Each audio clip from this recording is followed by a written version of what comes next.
All right, we are live right now. We're all over the globe right now. So get your comments in. We want to hear from you. We're talking about a lot. We're talking about the week in wrestling, the big changes to Monday Night Raw. Mommy relinquishes her title. Moxley bleeds his way to a New Japan title, and a whole lot more, including Superman casting and our Fallout review. Me and this guy, the real CEO, watched the whole series, and we want to get your thoughts on it. So let's hit the intro and get right into the show.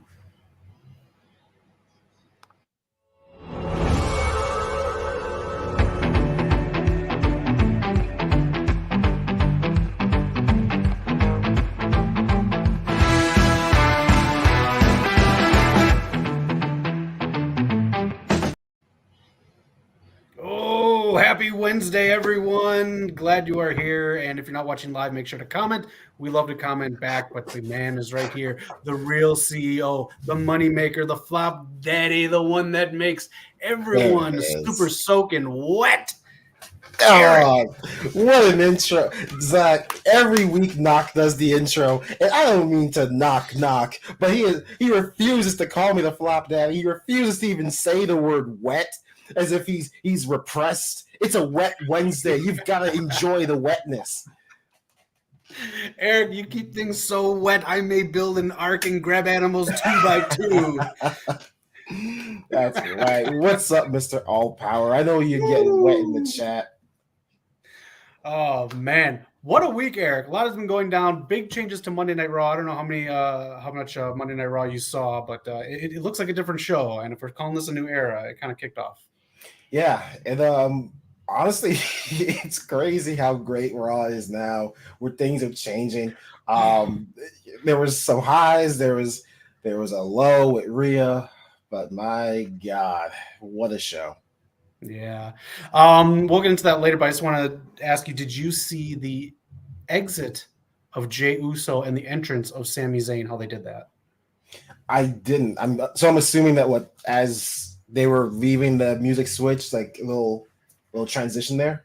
It was so cool. So Jey Uso won his match, and then Judgment Day came out to beat his ass because he's going to fight Damian Priest at Backlash.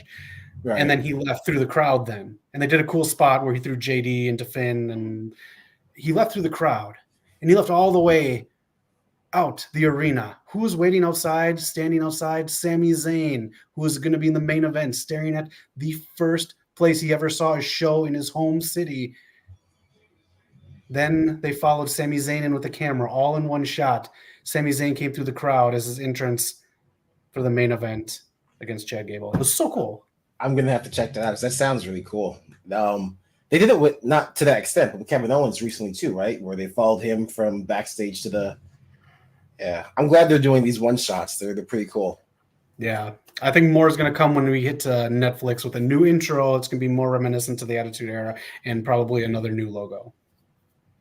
That's awesome. I'm not going to lie. A part of me still thinks, going off Mr. All Power saying, that Chad Gable beating Gunther would have been cool, but hopefully this leads to Chad Gable, doing this crazy ass heel run in this new era. So maybe this is the better outcome. I think so. Hell, it's got Charles Barkley complaining, so I'm in. Okay. If you can get Barkley to bark, then you know you're doing it right. All right, Eric. Let's just get into something here. I'm going to try pulling up the slide here in a second here. Anything you're into this week, video games or TV shows besides Fallout, before we start talking about Fallout? As always, Helldivers, my fellow Democratic warriors, if you know a friend who's committing treason on Super Earth, then report them to your nearest democracy officer, because that is what a true democratic citizen does. Man, I was going to download this game last week, but I got sick, so I'll jump on with you at some point. You have to. I've never been so happy to be the bad guy. Yeah, maybe a stream from Eric. I don't know. Yeah, I would love to. That's a fun game.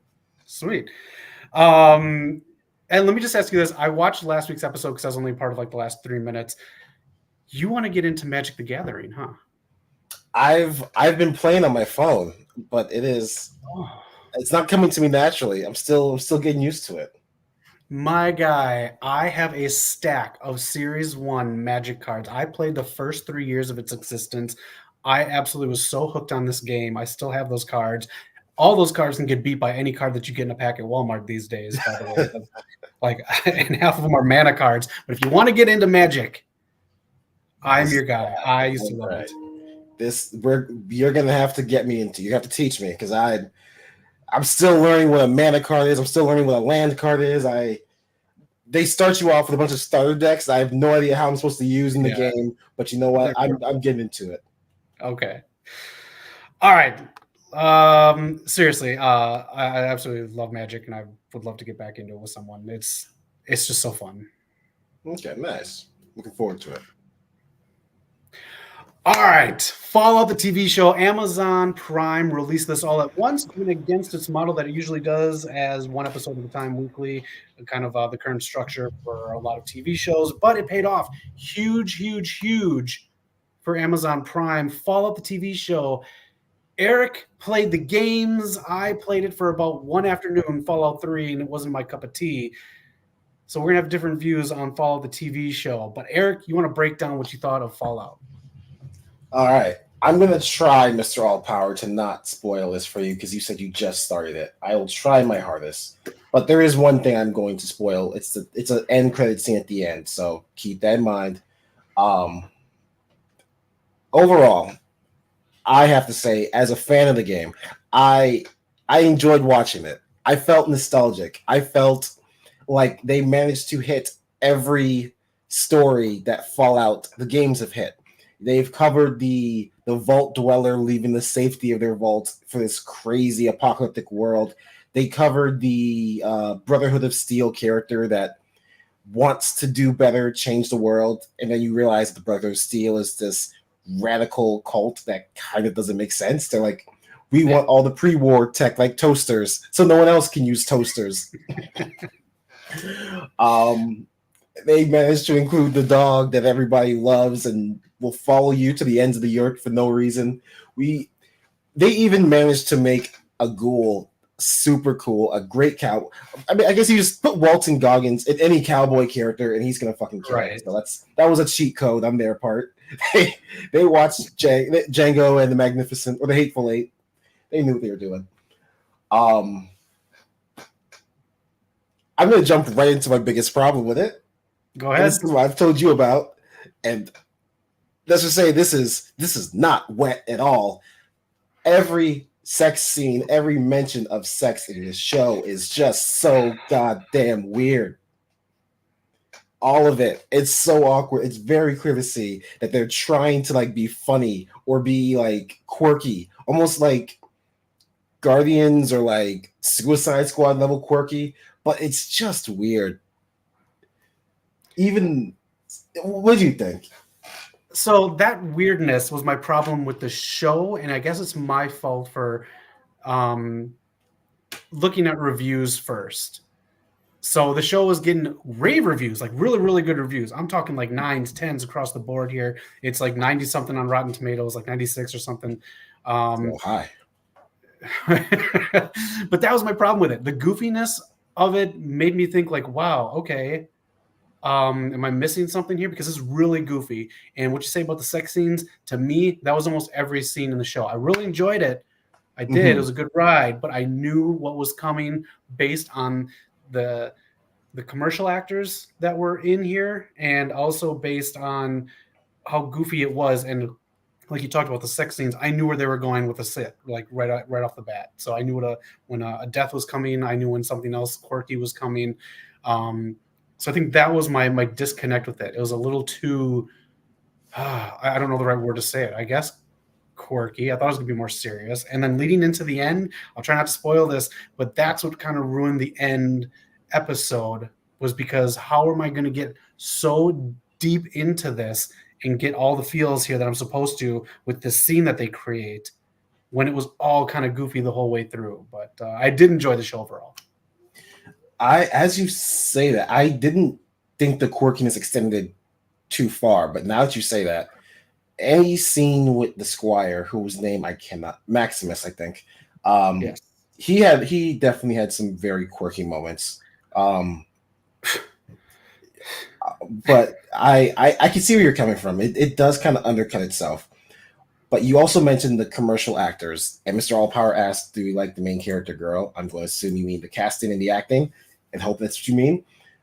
Um, we've talked about how the casting for this show was kind of weird. There were some Yes. roles that I do not think should have been given to certain people. The Squire, Maximus being one of them. I don't understand why he plays every scene as if he's a different character with a different personality. One second he's like weird, next second he's like it's just weird. It is. Very weird choices. I did like Lucy though. I think she fit the bill, and I think she kind of was a good. I'm blanking on every word today. Like a good line in the sand to go from quirky to serious. I thought she was a good stabilizer for what the show was trying to produce. Yeah, because she definitely did a good job portraying the naive character that, like, everything's all sunshine and gumdrops, and then they did kind of telegram. I don't know. I'm losing words now. I don't know what I was trying to say, but they really showed very early on that she's going to go to a darker place in order to survive this. So that was obvious, but I think she played it very well. Right. I agree with your assessment of Maximus. I didn't know what this character was. I didn't know why it was different accents in every other episode from him. I really didn't like that they kept doing the Iron Man shot in the armor. I thought it just looked generic. That character really threw me off, and it sucked because it was like a better telling of what Finn was supposed to be in these Star Wars sequels. That is actually what came to mind the first time I saw him. I was thinking, this is what Finn. I don't think this is the perfect telling, but I was like, this is better than what we got in Star Wars. Yes. And funny enough, the Iron Man shot, I forgot. I definitely, for a second, thought, this is the Iron Man shot. But when you play the game and you actually get into power armor, you do see all those gauges and stuff on the screen. So for that split second, I was like, this is the Iron Man shot. But then that was immediately replaced by nostalgia for the game. So I would give him a pass for that one just because nerd. Okay. Let me ask you this then, as someone who played the games, which games did you play, and which games I know which game it goes to at the end. So without spoiling like that, which games does it touch on without spoiling the end? And I guess your rating of it as an adaptation of a video game, without doing the whole series rating. We'll do that at the end, but just as an adaptation. So it touches on Fallout. Actually, I think the original Fallout more, because the first one did take place in California, I believe, and the game that it will eventually lead to, Fallout New Vegas. Honestly, it does a great job of bringing in the game's lore. Like a lot of TV shows, when they bring in material from games, they try to change things. They try to make it work for television. But here they follow the rules pretty well. That the Brotherhood of Evil, what is the Brotherhood of Evil? Where'd that come from? DC. The Brotherhood, they are these tech crazed cultists that believe that they want to save, that they're the only ones who can save the world. And then there's the Vault, who, as they touched on in the last 2 or 3 episodes, each Vault is an experiment. It's not, they couldn't just build vaults for people to survive in. Each one has its own messed up experiment that I was glad we got to touch on in the show.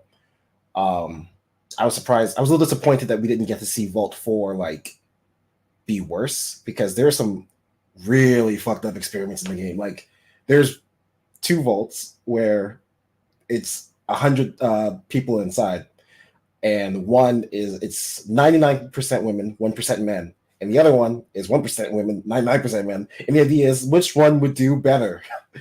So there's sounds like a Survivor. Cook Island. I like that they really did make every faction feel important, and the NCR being in there and being the closest thing to a government made sense. So all this to say, they did a great job of adaptation. Like if you played the games and you watching this, I felt like I was in the world again. And it's been a while since I've played the games. Okay. I knowing what you said about it before I started watching it, I could tell that this was made by people that love the games, just because even in scenes I thought were like so predictable and the characters were so one-dimensional, which I guess is kind of like a video game to an extent. It like just I was looking at Easter eggs. I was looking at how rich and dense like the inside of the shacks were, the inside or the outsides, and like all the signs and all the stuff. And I could tell that there was love put into this. This is the polar opposite of Twisted Metal. Even not being into the lore of Fallout, I could tell the lore was there. Yeah, I mean, even the guns they were using. First episode, I don't remember the when they wake up the ghoul, the guy has a giant cannon that shoots out random shit, like a doll's leg, and like the Junka cannon, I think it's called, and so many like laser pistols and so many weird guns. Like it's like they could have just said, "Fuck it, we're gonna use regular guns," but no, they took the time and they had fun with it. The saw. I forgot what's called, the SAR. I can't remember, but there's all types of love in this thing that you can. Even the Pip-Boy, if you when she's not actively using the Pip-Boy, if you look at it, it's the screen that would be on there in the game, like showing her health status. And I believe at one point, I think after she drinks the water, something happens. If you look at it in a passing shot, it shows like her head is damaged, like she's not doing well. So they really put love into this. So are those Pip-Boys, is that pretty accurate what you see in the game then? Because I mean, it was on the whole time. It wasn't like she just had fake stuff on. They put stuff on the screen even when it wasn't focused on her. Yeah, it is. It's always. I guess it's always on. Yeah, it's always on, and it's supposed to, I guess, keep track of you. The tracker thing was weird. I've never seen a tracker in the game. I guess it makes sense that they would have one. I mean, not the worst thing they could have added. The GPS input and all that was pretty cool. And yeah, they really put love into that Pip-Boy. Like that was, I was scared. It's so hard to do with Pip-Boys because in the game, there's a game mechanic called VATS, which is basically auto aim for your character. And every live action Fallout fan series or anything has to decide, do you include this? Like, how do you do it with the Pip-Boy? And generally, I've found it in fan series, like you can go on YouTube, there's a lot of great fan made series for Fallout. When they do it, the Pip-Boy is a really hard thing to balance because it's such a game mechanic. But I think this series, they found a way to really keep it realistic, but still as crazy as this sci-fi game is. What is your take on the ghoul? And let me just ask in general, after your take on the ghoul, are these characters from the game? Or are they just generalized versions? They're just generalized versions. Okay. I mean, for some reason, it's an unwritten rule for some reason that every dog is called dog meat in the Fallout world. So I guess you could say that might be based on one. But yeah, I don't think we've seen a character in the Fallout canon yet. Okay. But is the end of how everything happened, is that kind of canon? Has that been revealed in the games? Someone in the comments will have to explain that one to me because I've played Fallout 3, 4, New Vegas, 76. And at no point in those 4 games was it revealed that Vault-Tec was the ones who dropped the bomb. Unless I missed it, unless I'm mistaken. I thought it was just a matter of just war. Okay, because they did talk about like the Russians and stuff like that, so I was a little confused if it was for sure Vault-Tec or if it was a war. But I'm just like trying to figure out where the series goes from here. Obviously, it goes to New Vegas. I'm not too familiar with the games, but I'm almost positive this is getting picked up for a second season because it is super successful, and the numbers are still trending in week 2. So I don't want to spoil anything because I know some people haven't watched it. How long do you see the series go for? So it's tough because New Vegas is arguably the fan favorite in this entire series. So I think it's almost like you're bringing out your heaviest hitter in the second season. Yeah. After that, it gets real scary. Like, what do you do after that? After that, it's like fantasy level. Like that's where you have to really like do your own story. So I want to say I would give them 3 seasons. That third season, they have to prove to us that like they can do it. Okay. And then Phantom let us know that it was Voltec, and the U.S. funded them. Okay. Yeah. I mean, I just never remembered learning that they were the ones who dropped it. But yeah, that was the U.S. Like they were basically running the U.S. at that point. Voltec had lots of heavy players behind them. Okay. At what point were you just totally in with this show? Because you hit up the chat real quick when you started watching this show. Let's see. Episode 1 had me right away with the what was it? I think knowing that she was going to go out there and seeing the world, I was excited. Like Fallout 3, you basically are in that scenario. You play as someone who was raised in the vault, whose parent was not from the vault originally, and then you go out there and you see this destroyed world for the first time. It really gave me a hit of nostalgia. That was like, you know what? These guys know what they're doing. Mm-hmm. But visually, the scene that got me, because you know it, Cowboys are my favorite game. They're my favorite wrestlers. I'm a cowboy, man.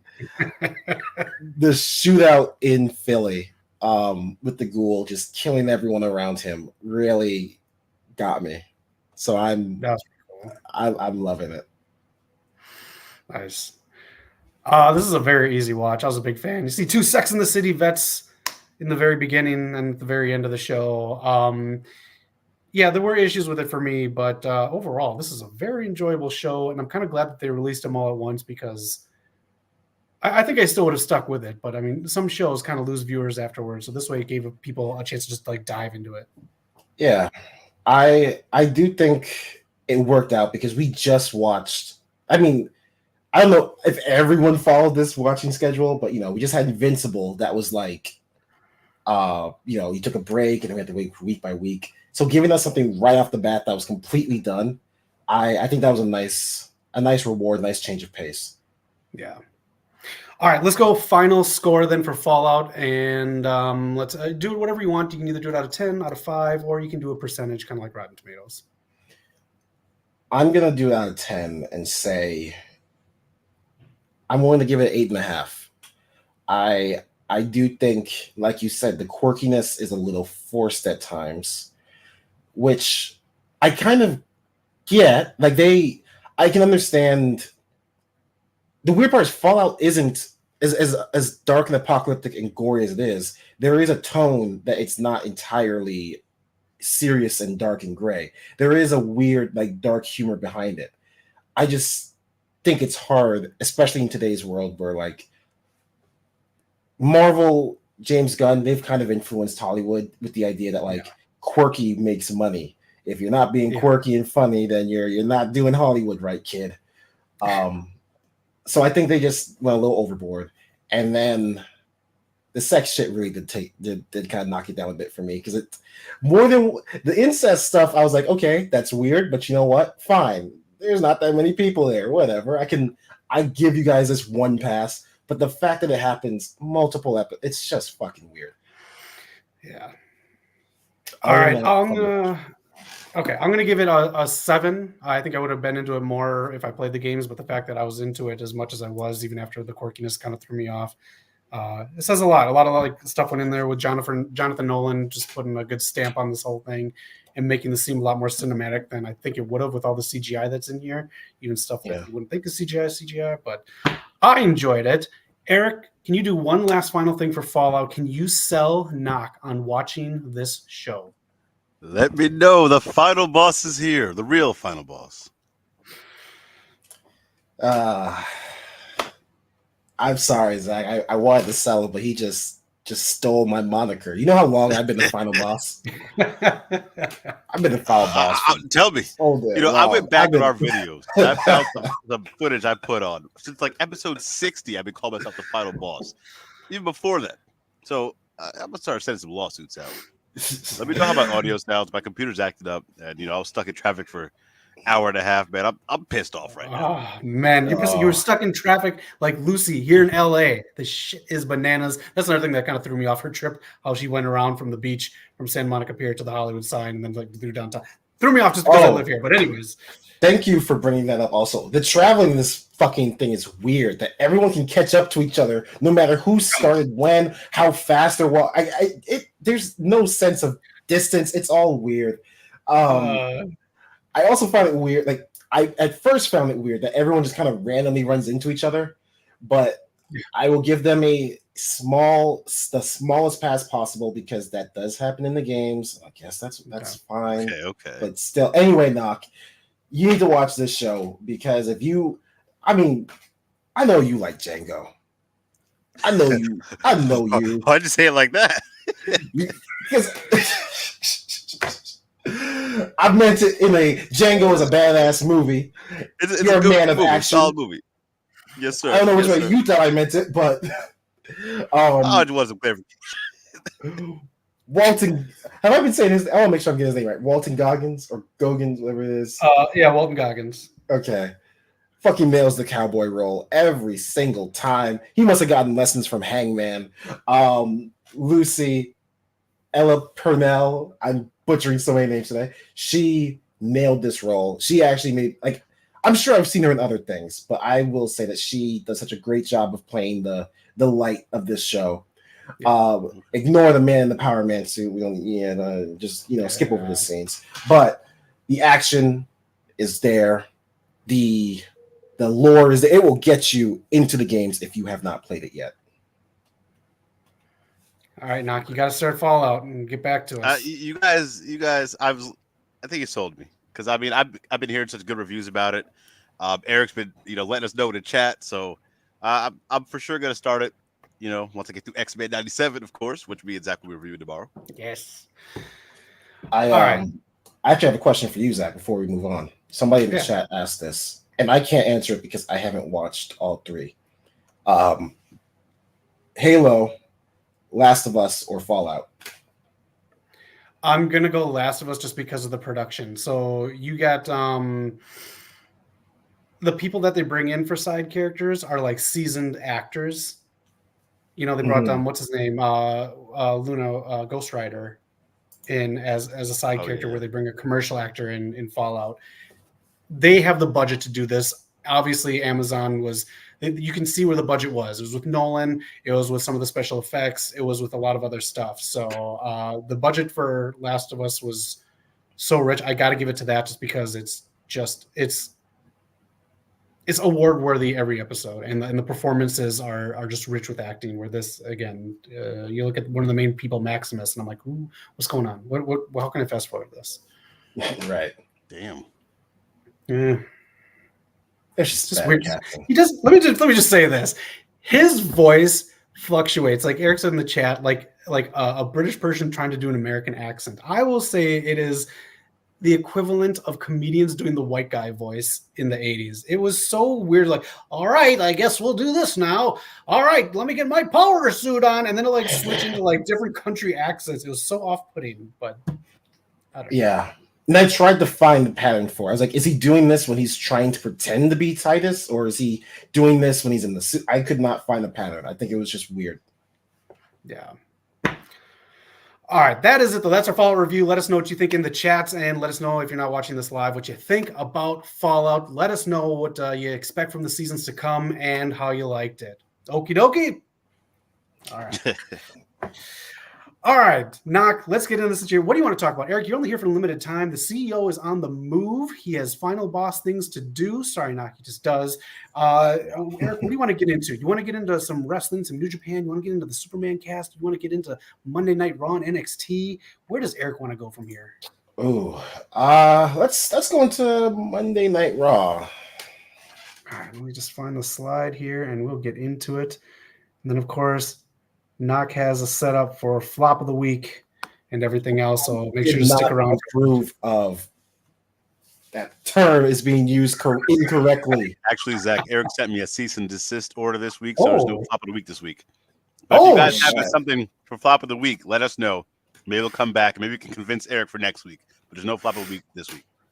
All right. Not going to have you take it away in just a little bit here. Just want to point out, Alt, Amazon should have got more love on your tier list. Lord of the Rings, Fallout, Invincible, and The Boys. I even like the new Mr. and Mrs. Smith. Got to get into that. It's got Reacher, which is huge, and some big movies that are actually hitting Oscars. So, all right. I'm not going to lie. I put it as S-Class, Alt. I voted for S-Class. Did you? I don't recall. That was my pick. I was like, yeah, Pluto. I actually gave Tubi some more love. Tubi's actually kind of nice. It is pretty nice. It's changing soon, though, so get all your Tubi in while you can. It's changing soon. It's getting ads parts. Mr. and Miss Smith. I love Donald Glover, and then the girl that is a Miss Smith, she's in another show I like. So if it's really good, I might take your word for that and might check it out. But this past week in SmackDown, Raw, NXT, had a lot of cool stuff happen. Tabataga, your boy, the bad guy, Eric, debuted, took out Jimmy. It's looking like we're going to have the Bloodline Civil War finally. You mean the good bad guy. The good bad guy, of course. The best match of the weekend, AJ Styles, Kevin Owens, Rey Mysterio. What a great match. One of the cleanest Styles clashes off the top rope. On to Kevin Owens. Rolled out of it. Got the pin, got the win. Great stuff there, man. Trick Williams takes the win over Carmelo Hayes at NXT in a steel cage. Possibly Carmelo Hayes' send-off. And, of course, the dynamic duo of Wonder Woman and Storm. Jade Cargill, Bianca Belair getting the victory. Give them the tag belts now, man. Stop playing. And I wanted to ask you guys this. What are your thoughts of the new WWE World Tag Team Championships? It's about damn time. I've been saying it for the longest time. Those nickel and color rainbow belts have been annoying me. And now when we do the fucking draft, that doesn't really matter. When they have to go to the different show, they do not have to say, hey, here's your red belt because you're on the red brand. I'll take your blue one because fuck, titles don't mean anything. Now they are going to be cool. That was so lazy by Vince, man. Like, I couldn't believe they got that lazy. That's terrible. These belts are fine, way better than the originals. They just look too much like the other heavyweight, the world titles. You could have changed them up. I like AEWs. I like the ones I grew up with, like Demolition and teams like that had. Again, they look way too much like the other two, which look almost identical to each other in the first place. Exactly. Of course, when we get to new SmackDown ones next, Friday? I swear to God, if they're the big W, I'm just, I don't know. It's gotta be. No. They're doing that brand recognition so hard. Fuck. They are, man. Shout out to the Revenge Tour. Liv Morgan taking out Rhea Ripley. Zach, you put up the poll this week, I believe. Who's going to be a new women's champion? It's got to be Liv, right? Let us know in the comments. I think it's going to be Liv because I put a short out and I like to make fun of stuff, but I was also kind of serious when I did it. If you want to find it on her channel, Liv Morgan said she's going to take everything from Rhea Ripley. Well, she just took her career. Now she can take her title. And then late spring in the summer, she can have a nice romance with Dirty Dom. And she can take everything from Rhea Ripley and set up a nice feud with Rhea when she comes back as a baby face who then can face not only Liv Morgan, but Dominic Mysterio.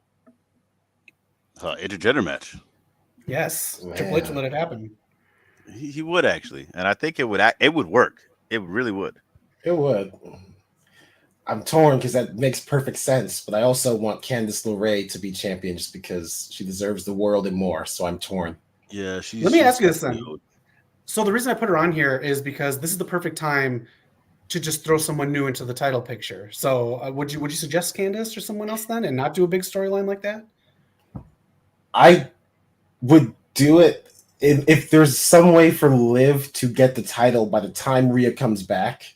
I would say give it to Candice. Like the same way how I would be okay if Drew somehow got the title by the time CM Punk comes back. Yeah. Okay. I think they could do it, especially with her teaching Indy Hartwell how to be a heel. I think they could pull the trigger on that. Yeah. But yeah, it was a big week in wrestling, and of course, I don't know if you guys talked about it yet, but Sammy, that entrance was amazing. That was so cool. Oh yeah, Zach described it for me, and it sounded awesome. Yeah. So that former dude that used to work here, he truly was stealing money. There's how lazy they've been for decades, and why the popularity of wrestling has declined. This is why you can't have a monopoly, man. Now we're finally getting some great shit. That's some good shit. Good shit. But going from there, man. I have a matchup of the week for you guys. We're bringing this one back. All Of right. course, this one, looking for similarities, looking for some stuff. How would you book Carmelo Hayes versus Ricky Starks? I'd book Ricky to put some pants on. I was just thinking that. Listen, I was like, what I kind of looked for picture pictures that you look similar, find? man. So I picked up a that look similar. Let me just say the reason I want him to go to WWE now is because Men's Warehouse is sponsoring the main event. Let's get this man fitted. Ay. You could take this one, Zach. Right now, he's just so hot. He's going to the main roster, as Trick Williams will be the new big one with the title after the next couple weeks. I'm gonna say Mello is going to come into this with heat, being off of NXT. Ricky Starks still not as big and as strong on the mic as he used to be because Tony Khan has pushed him to the side. So his oomph, his gusto, if you will, isn't really there anymore. Carmelo will shake him so bad on the mic that he takes him out in the ring 1, 2, 3 in a good match. But mainly, Carmelo Hayes is in control of it. Mello don't miss. No. I'm gonna say Melo's gonna come to the main roster. He's gonna make a splash, and he's gonna go straight for the EVP himself, Mr. Cody Rhodes. And he's gonna keep jumping him every week after week, until Cody says, "You know what, young man? I've got someone who's gonna put you in your place, someone who's a real close friend of mine, and then the revolution will be televised." Duh. Hit the pose. Ricky comes out. And I'm giving the win to Pretty Ricky for his debut. Okay. Nice. We all it kind of seems like. Oh, we lost you there, Doc.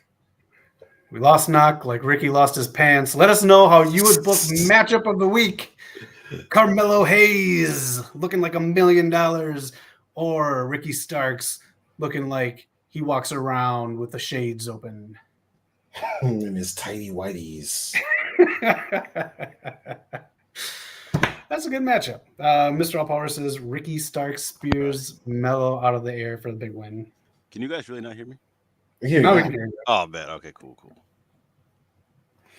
Speaking of Ricochet, he's such a highlight reel. The WWE's Instagram is having so much fun with him and Samantha Irving. Yeah. Funny how the moment Will Ospreay takes off at AEW, now they're looking at Ricochet again. I'll give it to they've kind of been doing that a little bit before Will Ospreay came in. Like there was a very good chunk where he was just all over Instagram. That's true. Also partially because like partnership, him and Samantha Irving. If you're talking, by the way, Knock, we lost you. But partially because Samantha Irving is so expressive whenever he's out there. That was a cool spot when he did the I'm not good with numbers. When he went around a bunch and then hit the dude on the announce table, yeah. The 450. When he said he looked at Samantha Irving, was like, "Sorry," like I like that. That's a nice touch. That was a heck of a move, man. So get this man, strap him up, get him to the moon, rocket strap, all that.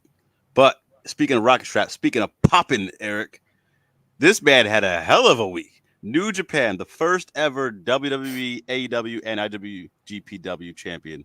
That's why for this week, the madman Moxley, and he kicks his best friend, is pop of the week. Friends like that. Yeah. I would have loved for him to fight, like get the belt that looks great, not this butterfly one, but it's still cool. Yeah, I like this because I don't think AEW is great at being friends with promotions. They don't give a lot, but this shows that there's still a good relationship between New Japan and AEW, even though Tony Khan keeps stealing their toys. Yeah. He's stealing their toys, now their belts. Oh man, I guess that'd be cool to see him show up on AEW with that belt. That'd be something. Yeah, I think he did tonight. Actually, he's supposed to come back. He kicked off Dynamite. Yeah. Okay, good on him. At some point, New Japan's gonna need something out of this deal, but we'll see. Man, that roster's so depleted, man. I don't know what else they could take, what else they could do. True. But yeah, that's pop of the week this week. And of course, there's no flop of the week because Eric sent me that cease and desist. So let me know in the comments let him convince him to bring it back. But popping off in New Japan or in Japan, actually. So Roshi Ogawa, who was fired from Stardom, he's the one who made Stardom. He took a lot of their elite talent, and now he's making his own company. The new company is now Marigold, and he's going to have Julia kick it off before she goes to NXT for a few months there. And he's looking to get Io Sky and Kairi Sane to cross over and help start this promotion up. This promotion took all the headlines in Japan, and right now it seems like it's off to a good start before their first actual show. Okay. I mean, that could be culture, like in terms of cultural relevance, could be bigger than AEW is in America because he's already made one really successful female wrestling company, and he's taking all the talent from that company. Like he could really do it. And you see is like they're all like pretty loyal to him, so they jump ship. As minute he was fired, they jumping ship to his promotion. Julia's holding off going to WWE just so she'd help him start it up. So it's kind of wild right now. I'm excited to see what it's like. Yeah. Because when people get into the promotion, every promotion is like this. We just talked about how lazy Raw was before this new era. People get comfortable, so now he'll know like different things to do and different ways to present the talent. Definitely. So we'll see how it goes. It'd be cool to see them build to their first champion. Now we have it's Stardom already. Then you have TJPW. That's where like a lot of people came from, like Yuka Sakazaki and Rio. And now you have Marigold. So it's gonna be popping off in Japan. And then another promotion me and Zach have been to, Prestige, getting their first arena show. They're gonna try to sell out this. I think it's Portland State University. And they're bringing the heavy hitters. Wardlow, Roderick Strong, Shelton Benjamin, and Athena are going to be there. And their world champion, Alan Angels.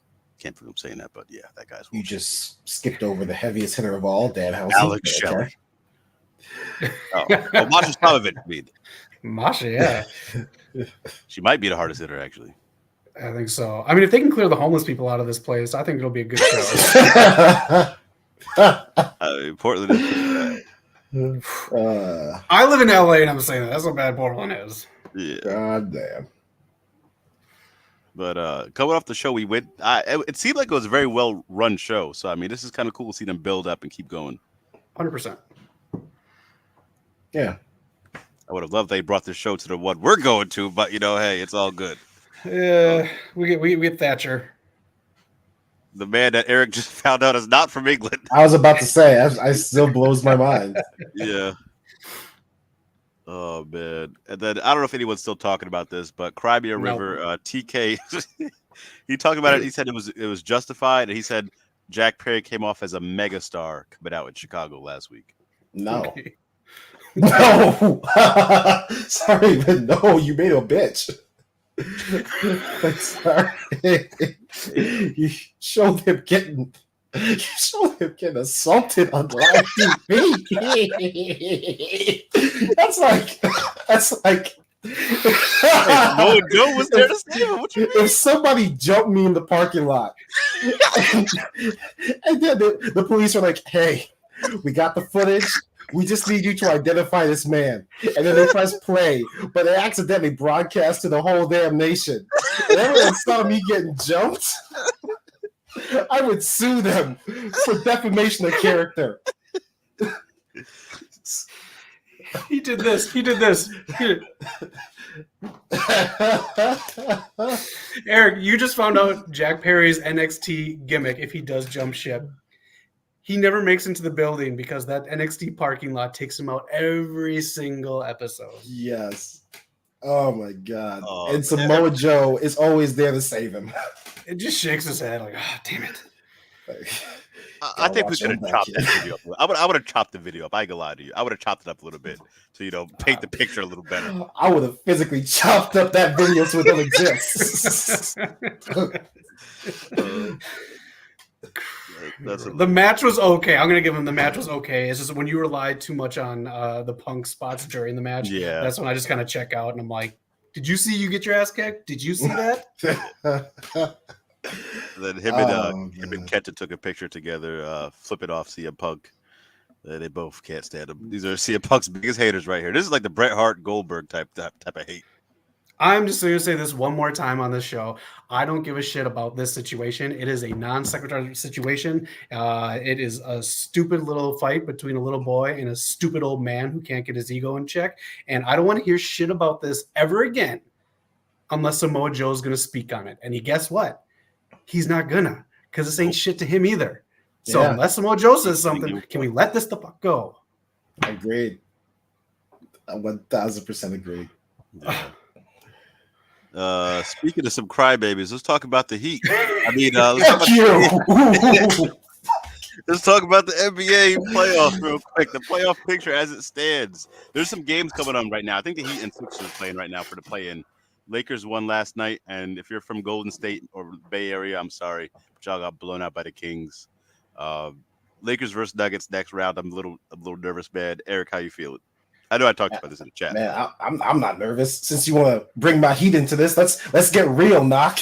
Let's talk about the realness, how the Nuggets are about to show up and teach LeBron how to play the game of basketball. They're going to sit him down, give him a pen and paper, and say, LeBron, this is how you dribble, this is how you shoot, and this is how you block, because they are going to block his ass over and over and over and over. And Anthony Davis is going to watch it and cry a single tear as he realizes that the Lakers ain't shit. Listen, we went to the Western Conference Finals last year, man. Yeah? How'd that go? We got swept, but hey, we're back at it again. If at first you don't succeed. Jack Perry is coming back at it again. Eric's team was in the finals last year. Lost to the Nuggets as well. But I don't think we got it in us this year. I'm not going to lie. I think this year they should just take the L and rest. There's a lot of teams I don't know about. I mean, you got the Cavs, the Magic, the Pacers, even the Knicks, who are doing amazing. I don't know how they're going to do in the playoffs. So we'll see how it goes. Bucks are a little shaken up. Giannis is not going to be playing. So it's kind of not the Wild Wild West. It's kind of Wild Wild East right now. We are in a weird time now. I mean, we talked about it. The fact that the Knicks are playing well, the Magic are doing okay-ish, or doing better than I usually think of the Magic. Timberwolves, even I'll say that. Like a few years ago, these teams were not anything to watch. Stepping out of basketball for a little bit, are teams going back to their old logos? Because I see the Hawks in there. I see a couple of these other ones like old school. Some of them, I don't think they should. Some of these new logos and new jerseys are not as good as the old ones. Nah. I miss the Heats. The Heat had some really cool custom logos. I mean, uniforms. Now it's just kind of basic. They did. I used to love their custom ones. The Raptors always had good uniforms. Like just back in the day, there's a lot more like creativity, I thought. I know you touched on it before with the Warriors being just destroyed, but Klay Thompson, man, oh my God, that game was. I'm sure his agent must have talked to him before that game and said, "Listen, you need this. You need to show up. You want to stay with this team. You want big money. You go out there and prove it." He proved it the wrong way. I hate to see this, man. I like Klay Thompson a lot, man. He's still one of the best shooters of all time. But last night he went 0 for 10. He's probably going to be done with the Warriors. I don't know where he's going to go next year. Maybe the Magic. They need a shooter, but he's definitely not going to be a Warrior next year. There's a lot of shootings in Orlando, Knock. They don't need any more shooters. do the shoot where you get paid millions for it. That's the one. Well, I don't know how much he's shooting. But honestly, I mean, so I remember when he first got popular, he talked about how his dad told him it's important to save your money and invest. I'm hoping he took that to heart, because if that's true, maybe he doesn't need the money as badly as people might think. Maybe he'll stay with the Warriors for less. Yeah. Hopefully, he saved his money. Didn't get into too many Blake Griffin situations. Shout out to Blake. Just retired. But, that child support is insane. Honestly.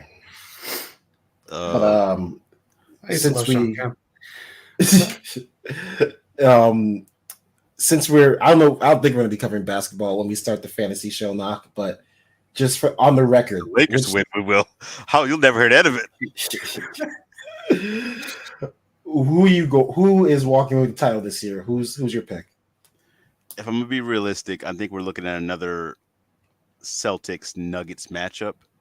I'm rooting out of these. I'm rooting for the Knicks. I'm actually rooting for a New York team, man. We've been having to get a championship since 1960s. I've never seen New York win a basketball championship, so I'd love to see that. But I want Lakers Knicks, but I think it'll be Celtics Nuggets. I obviously I'm rooting for my Heat, but unfortunately, Knock, I have to say if there's a team I do not want to win, it is the Knicks, because there's certain things that happen in the universe that there's certain constants that must be kept. You think the universe will explode or something? Yes. If the Knicks win a championship, the world will end. So I'm rooting for the Celtics, if not the Heat. I don't want to see the Celtics win again. That means they'll break the tie with the Lakers for most championships. But being from Florida, why weren't you a Magic fan? What happened with them? You could rep the Magic. Hey, I've said this many times on this podcast. I've said this many times in person, and I'll say it one more time for everybody watching. Fuck Florida. On that note, on our basketball talk, we'll keep up with the rounds going forward. Zach, did you have any other slides in here? I know I had one last one. Europeans might be all elite, Eric. What do you think? TK, we love to have them. They said they're part of the family, and they said they want to do it.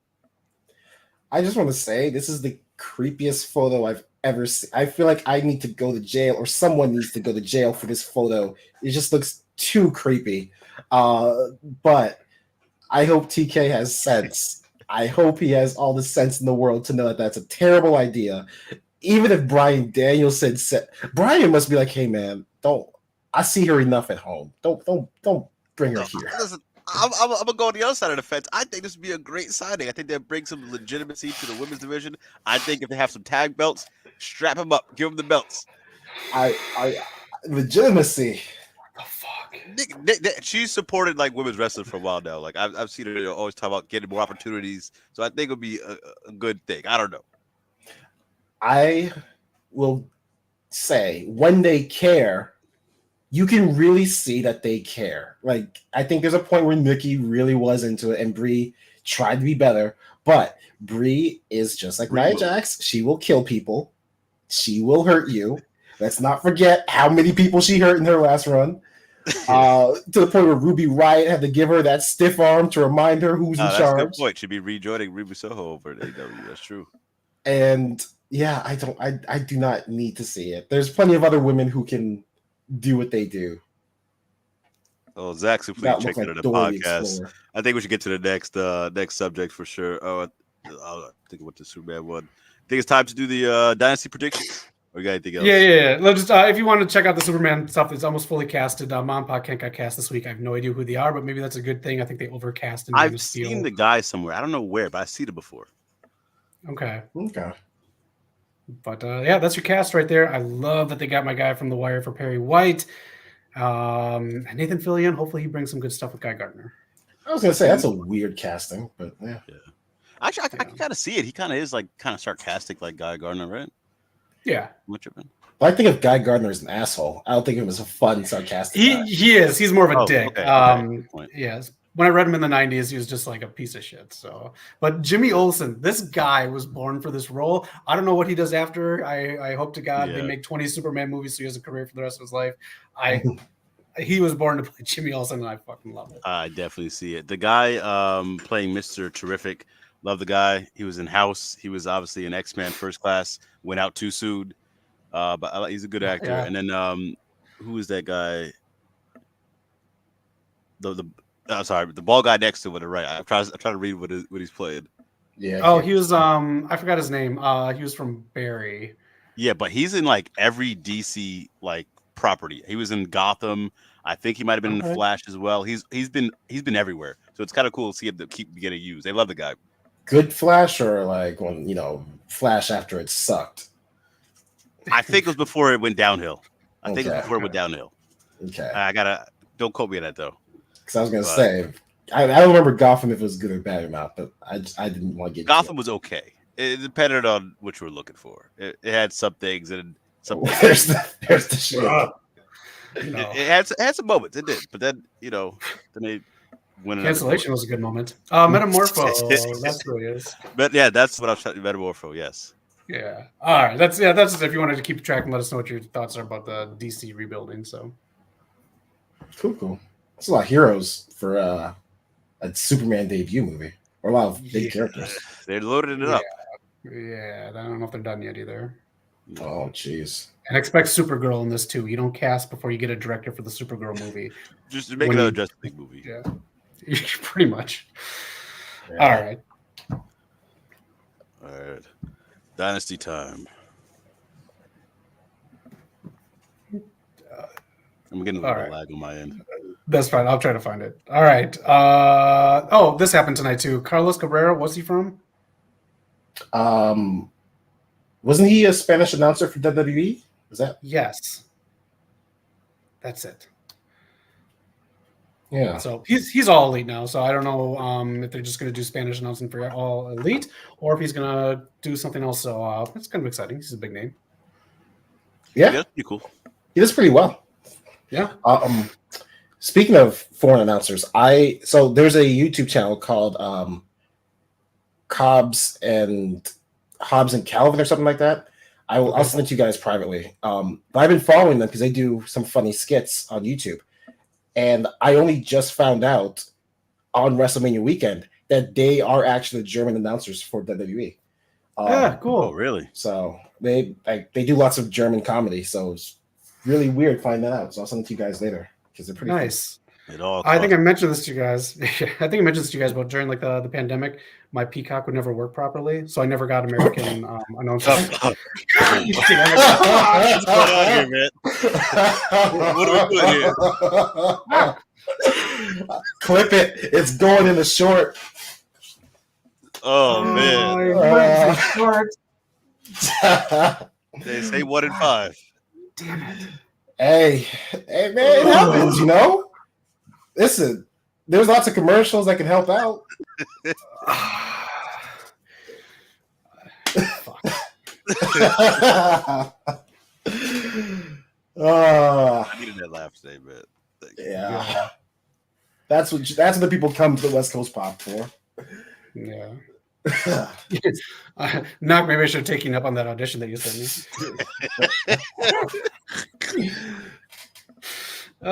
So funny. He didn't know what it was for. I knew it was for.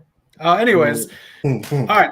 Let's get into it. Dynamite is happening right now. They're building to Dynasty, the big pay-per-view. It is all new. Let's get into it. Sorry. Okay, back. All right. As Eric composes himself, let's see if we can make some good predictions here for AEW Dynasty, the new pay-per-view that's happening this weekend, Sunday, April 21st. Let's start off with Eric. You want to do the first name facing Pac? Or no, is it not? Which one of you does the name right? Kazuchika Okada.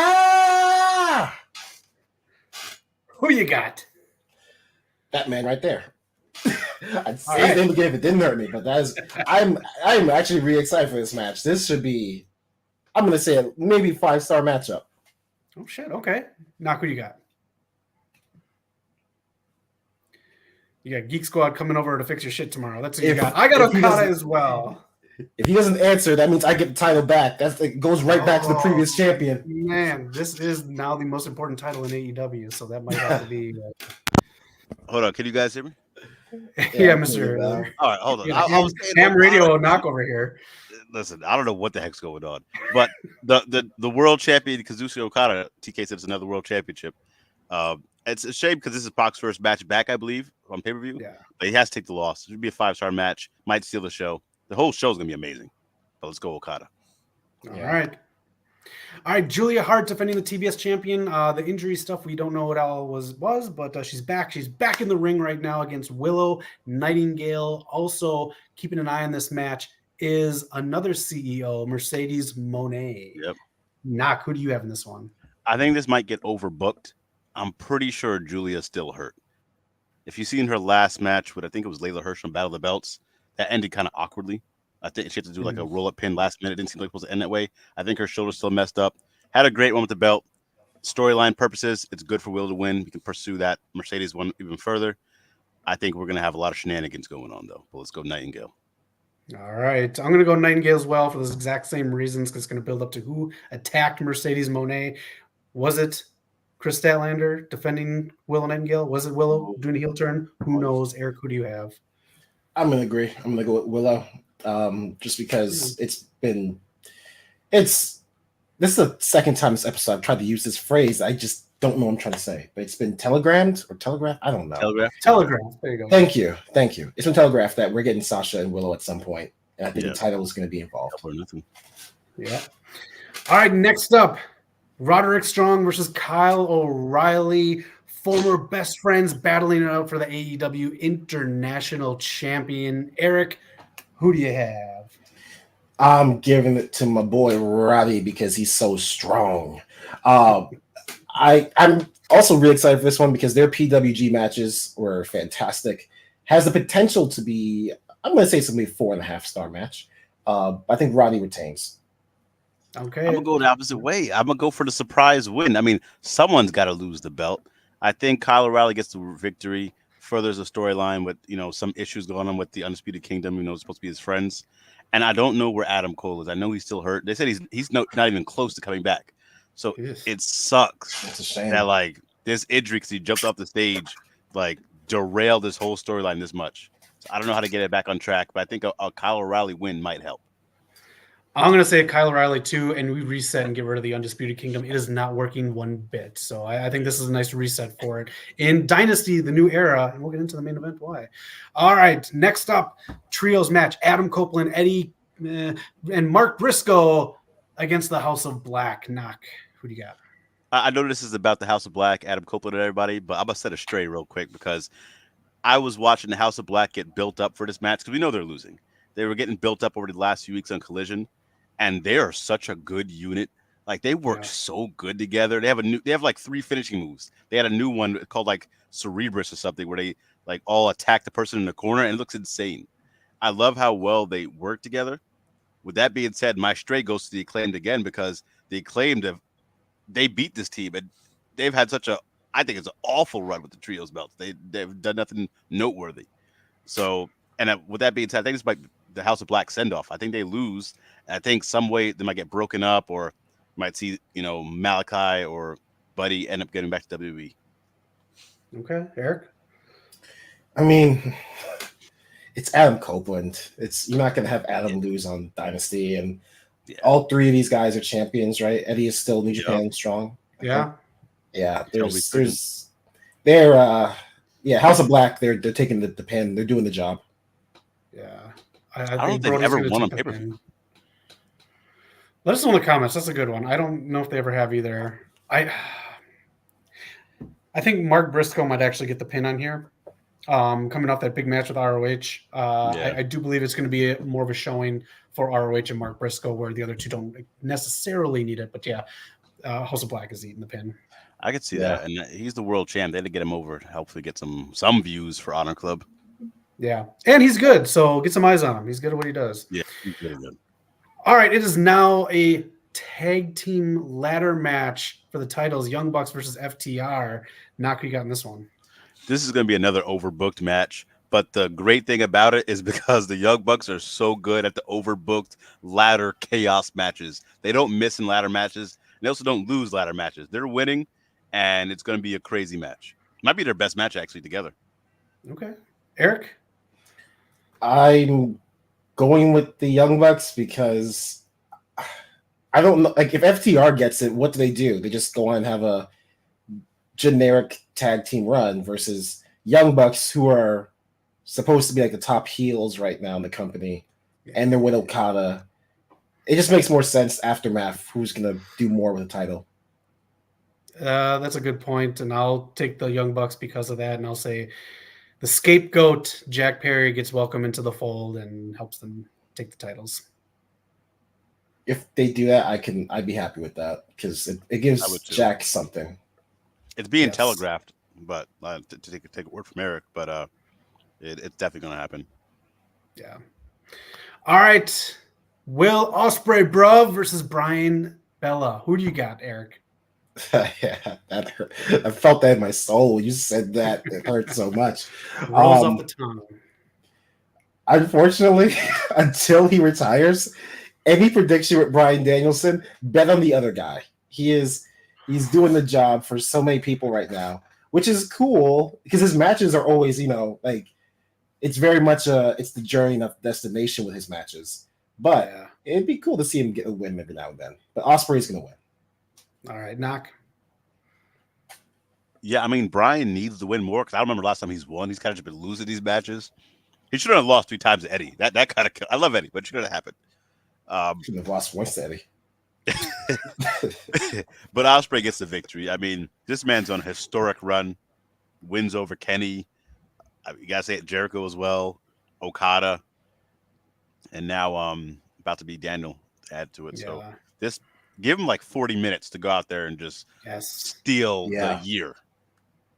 Only 8 matches on the card. That's small for an AEW show, so I agree. Give it 40 minutes. And I think this Dynasty being kind of like the new reset, I think this is the passing of the torch from Bryan Danielson to Will Ospreay for AEW.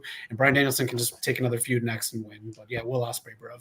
I'm not sure if you added a graphic or if it's going to get announced, but I'm almost positive they'll be adding Jericho versus Hook on the card somewhere. And I don't want to see it, but it's all right. Jericho versus Hook. Who you guys got?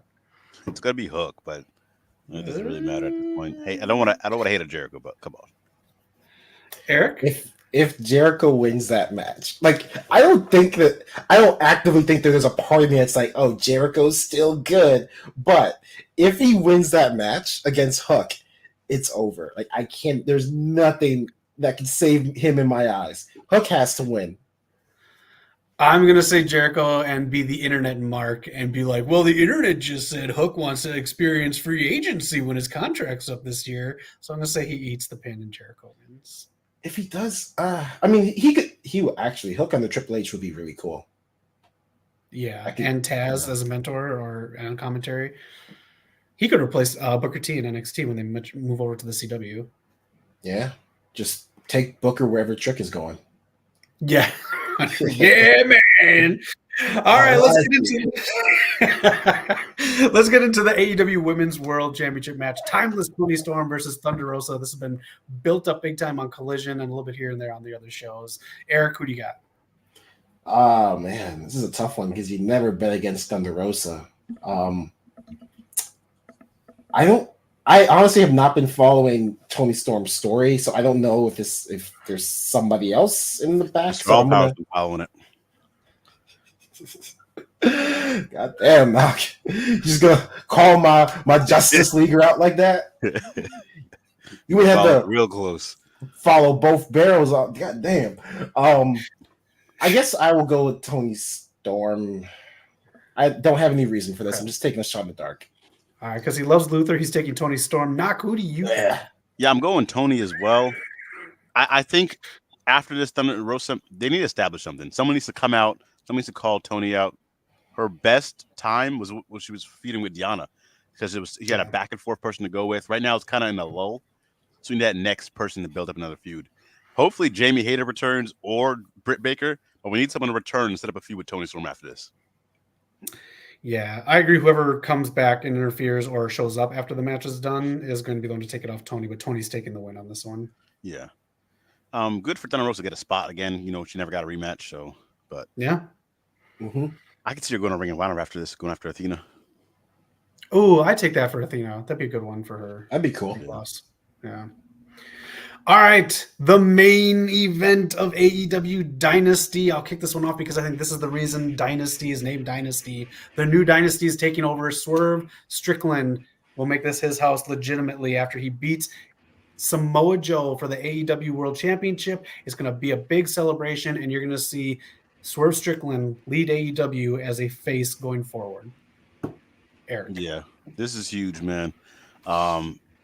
I think Swerve gets the victory here. Samoa Joe did a great job. He wasn't going to have a long run. Did a great job in a short run here.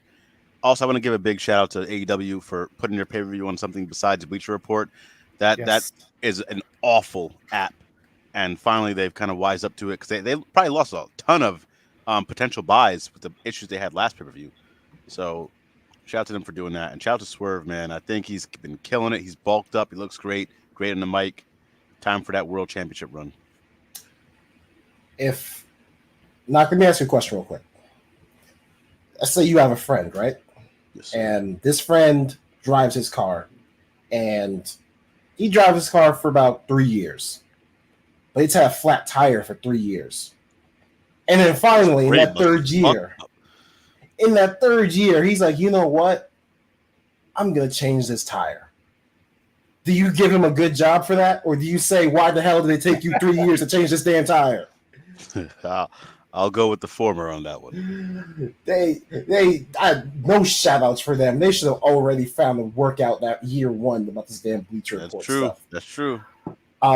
With that, Swerve Strickland wins, and I'm excited for the win, not just because Swerve deserves it, not just because he's going to be an amazing champion with it, but because that means the Cowboy gets to get back in the spotlight and go after him. And I love me some Cowboy, especially when he's messing with Swerve's house.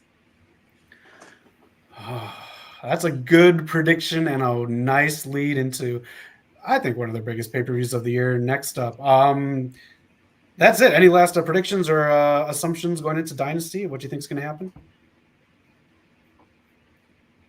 We will get, if Jack does interfere with the Young Bucks match, we will get a CM Punk chant. I bet so. Anything from you before we head off of Dynasty this Sunday? Nope. Okay. That is the Dynasty picks right there. Let us know your picks in the comments.